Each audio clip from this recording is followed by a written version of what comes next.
Hi, so this is going to be my FAQ video. It's just frequently asked questions by all different types of people, male, female, and so on and so forth. This will be also my trigger warning for you guys, as well as sexually explicit content warning, just because some of these questions do have adult language in them, and they also do explain the sexual parts of the transition itself. So if you want to learn more, you can keep watching, or you can exit the video now before I begin. Alright, so question 1. I get this one quite often, and it's sometimes very personal depending upon who's asking it. But here it goes. Do you have a penis and vagina? Or do you have a penis or a vagina? Well, to answer this question, it's neither right now. So I can tell you that what I do have, it functions, it works, and it's part of my body. And what I will say is that no one needs to know about what I do or don't have down there. And a lot of times I'll just say neither, just because for one, it gets you to think, and for two, I'm just humorous. So I don't really like this question because it really doesn't have anything to do with you or whomever is asking the question. A lot of times, all I can say is, if you really want a serious answer to the question, I will not tell you the answer to this question if you aren't going to have sex with me, or if you're not my doctor. So that's the only way that you would get a real serious answer. Or you'll get a serious answer if I trust you. And you're not going to make fun of me or poke or prod at me to get more information that you could obviously also look up online. Because I'm not the only one that's going through this. So there are lots of other guys that are going through this right now. On YouTube and so on and so forth. So that's just my answer. The second question that I get quite often as well is, what was your name before? Or what was your name before you transitioned? Well, technically, you just also don't need to know this, because it's not who I am today. I don't identify as the kid that I was a year and 6.5 months ago. Just as well as you don't identify who you were when you were in 4th grade. I'm pretty positive that everyone grows and matures and changes throughout their life, and they make decisions based on those experiences. So this is one of those experiences in my life where I have closed that door and just crossed into a whole nother part of my life. So it may seem rude that I say it this way, but it just really isn't who I am anymore, and it just doesn't pertain to any legal aspects. Then you really don't have to know who I was before, because all you need to get to know is me now. Friend-wise, I mean, even if I do trust you, most of the time I won't let you know what my real name is, just because I don't want you to worry about my past. I just want you to worry about how good of a friendship we're going to create and who I am today, and accept me and love me for that and not my past. So that's just an answer for that one, simply. So this next question is one that I get, but not quite as often. The question is, what do you pay for your testosterone and the supplies for it? Well, I go through Strohecker's Pharmacy. They're based out in, I believe, Portland, Oregon. And their pharmacy, I think I don't believe that they allow insurance. But without my insurance, it's only $60 out of pocket. So to be honest, that's cheaper than some people pay with insurance at their local Walmart or Walgreens or CVS. I know a lot of guys who get the same stuff that I do, for $110 a month per bottle. And that's without supplies. They actually have to buy the supplies with it.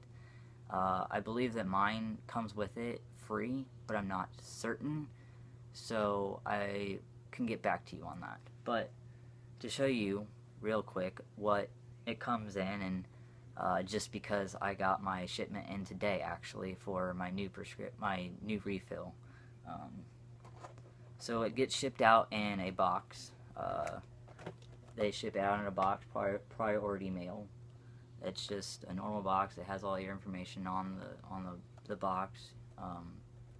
Priority mail. It takes about 3 days to get to me.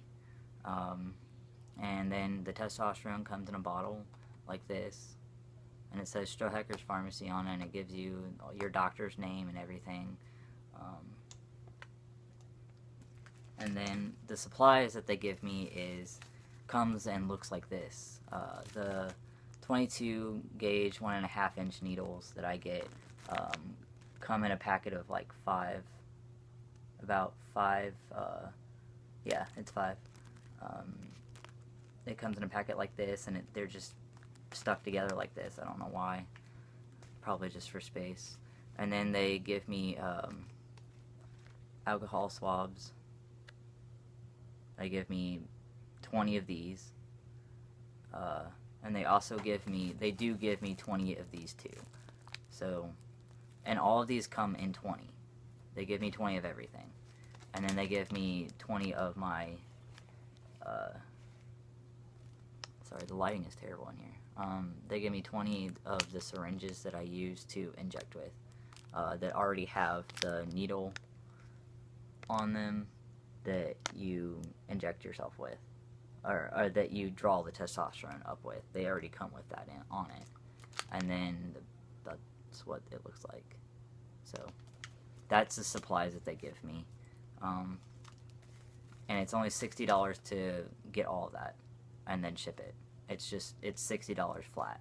So I believe that the testosterone, the supplies, and the priority mail shipment is all together in one cost. So I only pay $60 a month, $60 every 3 months for testosterone. So that's an answer for that question. So this question digs a little deeper into my own thoughts. This question is also quite often asked. I get it more often than some. This question is, do you ever regret your transition? Well, to be honest, no. I don't ever regret transitioning. It has made me who I am today, and I really couldn't be any more happier with who I am. It's just literally simply as that. I really don't regret it. There has not been a single moment where I've regretted waking up and changing my body and who I am to fit what I feel inside my mind and inside just my heart in general. Like, being who I am on the outside to match the inside fits. It's me. It's who I am. This is what I want to do. This is who I want to be for the rest of my life. I will die happily, and no matter what someone says, it's not going to change who I am and what I do. You could tell me anything in the book, and it wouldn't change my opinion on what I'm doing to my body, because it's my body. And however you feel like you want to view this personal transition of mine, it's fine. You can view it as good, you can view it as bad, you can view it as I'm going to hell, you can view it however you want, but I'll never regret it. So that's just as simply as I can put that. This question, I don't know why I get this, but I assume it's probably just because people are curious. They ask me the question, how tall are you? Well, I went to the doctor about 2 or 3 weeks ago, and they measured my height and took my weight, and I am 5 foot 4 inches tall. So, pretty short. I was never destined to be Michael Jordan or something, but I just have short family members, and my dad's average height, and he's not My mom's average height, and so I'm average height. Actually, to be honest, the average height, I learned this just previously, before this video, that the average height of a human being is 5 foot and 4 inches tall. So, you just learned a new piece of information. So that concludes the portion of this video. I will be making a second part to this video just because I don't want to make my videos too long and too boring to watch. So there's going to be a second part to this. So keep watching and go check it out.